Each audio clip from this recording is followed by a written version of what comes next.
In a previous video, we introduced the idea of the four main process roles related to process excellence in an organization.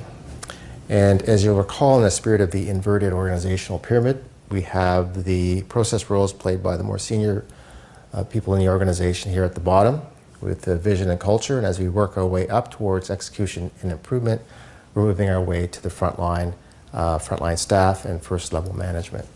And what I'd like to do is provide at least three specific examples of the behaviors you would see associated with these process roles. So let's start here with vision and culture.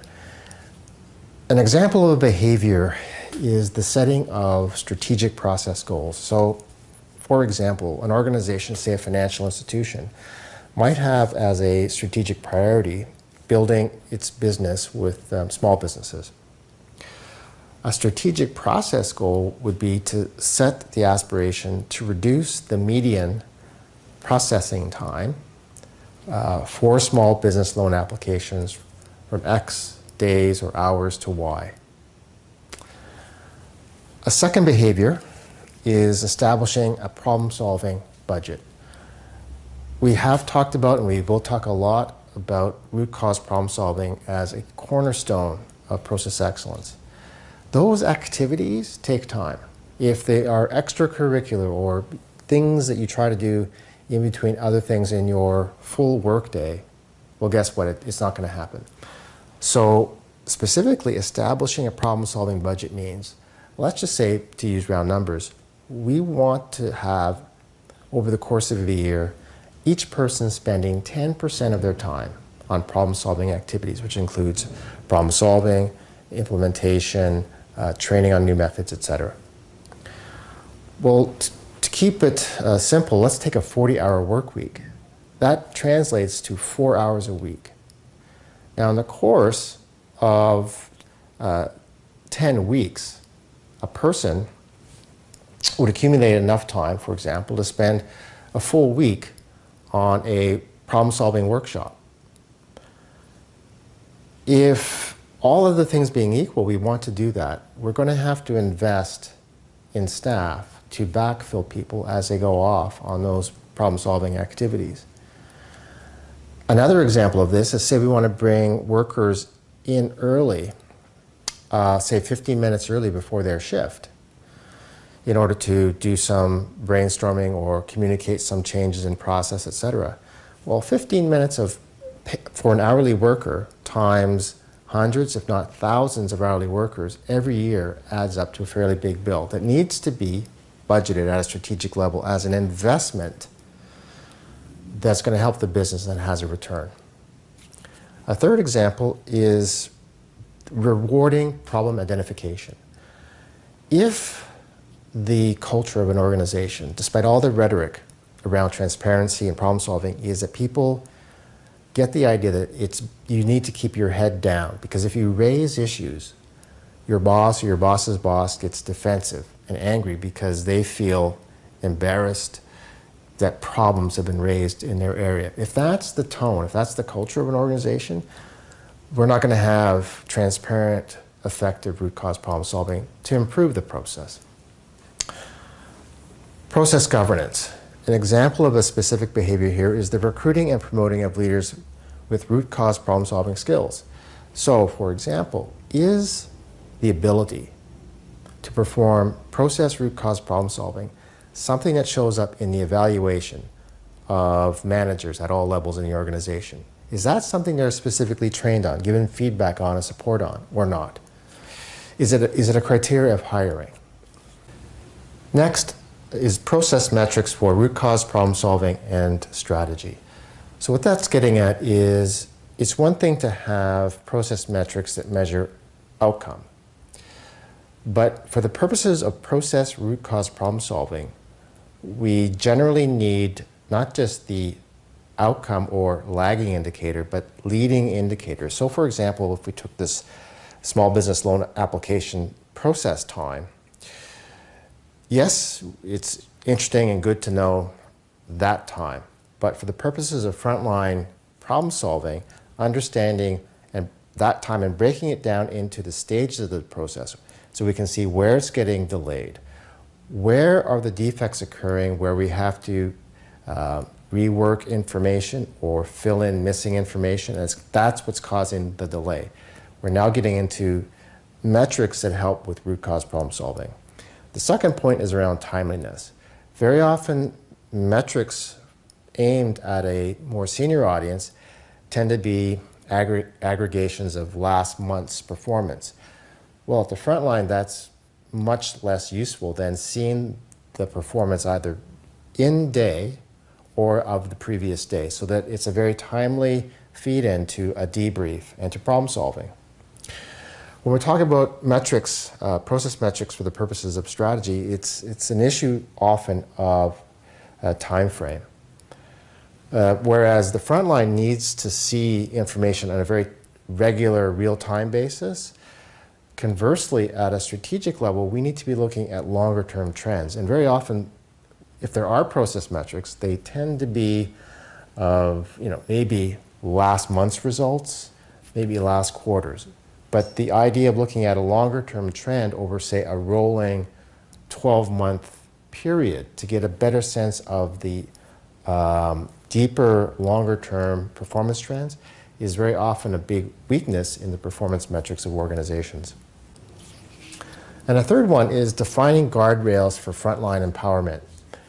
So in other videos, we've talked about the fact that part of process excellence is empowering frontline staff and managers to not only decide how the process runs day to day, but also how to improve it.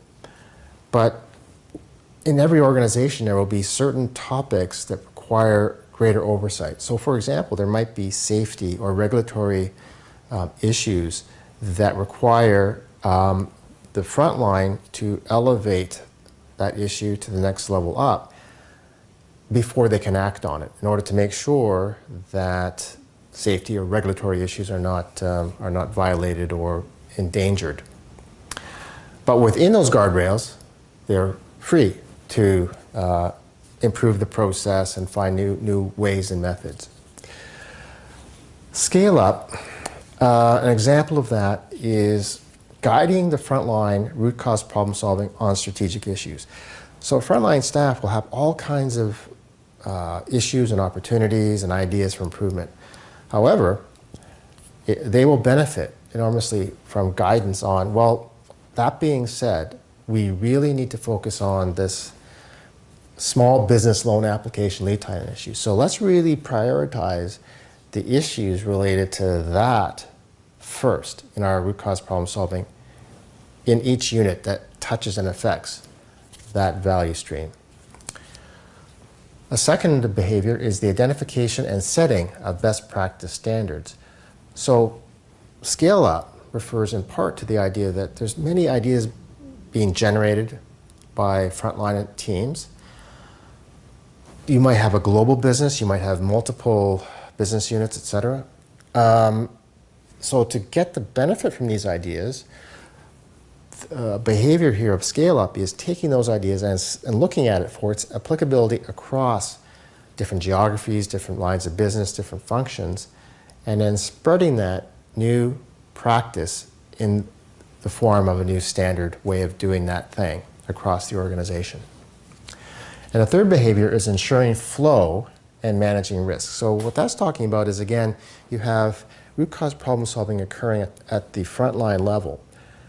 There's a role to be played in making sure that as each part of the process is improved, there's somebody who plays a role of looking at the overall flow and saying, well, it's great that you've improved this part of the process, but just after you, this part of the process is going to get jammed up because they're not ready yet to receive the new increased pace of applications that you're now going to be setting their way.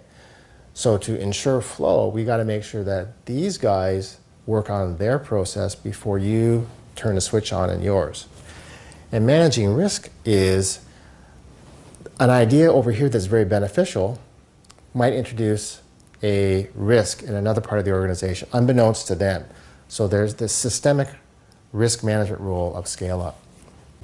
For execution and improvement, the first behavior I'd like to highlight is spending the majority of time in the Gemba. Gemba is a Japanese term which translates roughly into actual place. And in the process excellence context, and it comes to us from the lean world, is the idea of leaders particularly spending time where the actual work is occurring, the actual work that adds value for customers or clients. So in a hotel, it's at the front desk in the restaurant. In a airline, it's the check-in counter. It's on the actual airplane itself while in flight, the factory floor, the office floor, the call center, etc. Why is that important? Well, for all levels of management, but especially for first-level managers, it's the precept that while, yes, it's important to have metrics and data, and I'm not suggesting we don't have metrics. We should have the right metrics, and we'll talk about that in other videos. But that really should be enriched and augmented by direct first-hand contact by leaders of the actual process, where it's occurring. The purest form of data, in my view, is observation, direct observation. And that direct experience and observation of what's going on in the front line helps leaders at all levels sync up and stress test what they think they're seeing in the numbers with the evidence of what they're experiencing in the Gemba. The reason why we have to say spend the majority of your time in the Gemba is many leaders, and including front-line managers, first-level managers, are anywhere but in the Gemba. They are in meetings almost all the time. And this is saying that that's not a path to process excellence. So we want first-level managers spending the majority of their time in the Gemba, and senior leaders as we go down the pyramid. Yes, they're spending less time in the Gemba, but they also must spend a regular time in the Gemba appropriate to their level in the organization, up to the CEO. This time in the Gemba helps, among other things, to observe what's going right and also where the pressure points are, where the problems and issues are. And therefore, the frontline management and staff can feed that experience into their regular root cause problem solving activities, which is the second behavior. So when we say regular, it means that it's scheduled, it's planned, it's budgeted for. It is not in response to the fire of the moment where we now respond and react to that by having a problem solving session. We schedule, we have a calendar of activities for the whole year. Yes, you might have to have an unscheduled problem solving for a fire that we didn't plan for, but you want the majority of problem solving activities to be scheduled. If you have regular process root cause problem solving, you will have regular opportunities for improvement and innovation and change. If you don't, you won't. This engine, this cycle of root cause problem solving is what drives improvement and innovation in the process. This also cannot occur solely at the front line. Every level of management needs their equivalent schedule of regular root cause problem solving, because some issues, when they're raised at the front line, cannot be or should not be solved at the front line level because they are cross-cutting, multi-market, multi-jurisdictional issues that more senior managers with a larger mandate and responsibility, they need to address through their own regular root cause problem solving sessions. So that needs to be baked into senior management schedules so that they can have the time booked and not be unable to schedule that time. It's built into their calendars on a regular cadence. And then finally is adhering to standardized work. Standardized work is not trying to paint this picture of human beings being robots. What it's saying is, if we're going to have a problem-solving session to improve a process, it presumes that there is a process to improve in the sense of there aren't 19 ways of doing this thing because we have 19 people in the department, 19 salespeople or 19 factory workers or whatever. So one, improvement on the process requires standardization to one process we can now move from, and one process we can baseline and study. In fact, one of the first things an organization can do to improve is simply to standardize many disparate ways of doing something. Standardization also leads to quality and consistency of experience for the customer, and so on. Oddly enough, this stable base of a standardized way of doing something helps with innovation, as I mentioned, because now we can problem solve on it and not only improve it, but we now can in a more agile way change how we're doing something, because we have fewer things to change. We can now change just one instance. And you can imagine a large multi-country organization doing it differently in every country, how much more difficult it is to innovate and change, because there's so much complexity now, because it's different every single place you go.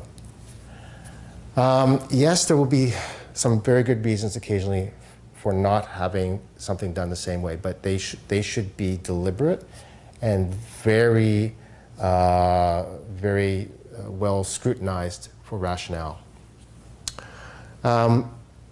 This adherence is also a behavioral thing, in that we all often fall prey to, well, I kind of like to do it my way. And so there's a cultural aspect to this around, no, if you work or are in this organization, there's our way of doing this, and you need to be okay with that. And this applies not just to the frontline process. I would also add that there needs to be standardized managerial work throughout the organization. So as we go to senior levels, it's not like they should be exempt from the discipline and rigor of standardized ways of doing their work as well, because we want to not only improve the direct customer or client-facing processes, we also want to keep improving the managerial processes of our organization. So, some thoughts on the behaviors that align to these 4 process roles under process excellence leadership.